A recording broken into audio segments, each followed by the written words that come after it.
By nature, Jason was very intelligent but a bit shy. One day he went into a bar, and he saw a stunningly attractive woman sitting alone at a table drinking a white wine spritzer. Jason couldn't take his eyes off this lady, and eventually, he gathered up the courage to walk across and speak to her. "Hello, I'm Jason. Would you mind if I sat with you and chatted for a while?" asked Jason quietly but politely. The woman responded by yelling at the top of her voice, "No, I will not sleep with you tonight."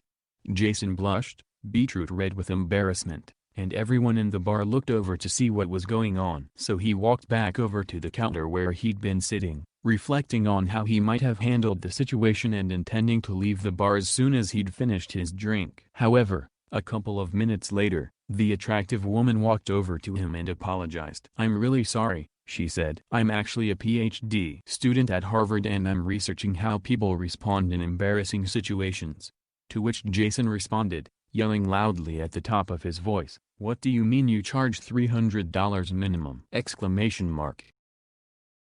Trump dies and goes to hell, where the devil is waiting for him. "I don't know what to do," says the devil. "You're on my list but I have no room for you. But you definitely have to stay here, so I'll tell you what I'm going to do. I've got 3 people here who weren't quite as bad as you. I'll let one of them go, but you have to take their place. I'll even let you decide who leaves." Trump thought that sounded pretty good so he agreed. The devil opened the first room. In it was Richard Nixon and a large pool of water. He kept diving in and surfacing empty-handed over and over and over. Such was his fate in hell. "No," Trump said. "I don't think so. I'm not a good swimmer and I don't think I could do that all day long." The devil led him to the next room. In it was Tony Blair with a sledgehammer and a room full of rocks. All he did was swing that hammer, time after time after time. "No, I've got this problem with my shoulder. I would be in constant agony if all I could do was break rocks all day," commented Trump. The devil opened a third door. In it, Trump saw Bill Clinton lying naked on the floor with his arms staked over his head and his legs staked in spread eagle pose. Bent over him was Monica Lewinsky,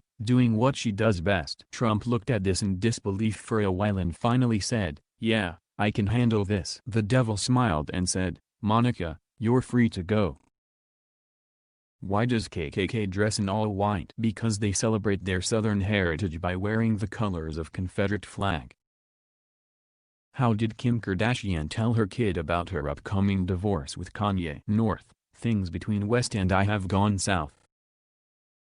What's CT short for? Because he's only got little legs. Please smash the like button, and subscribe to my channel.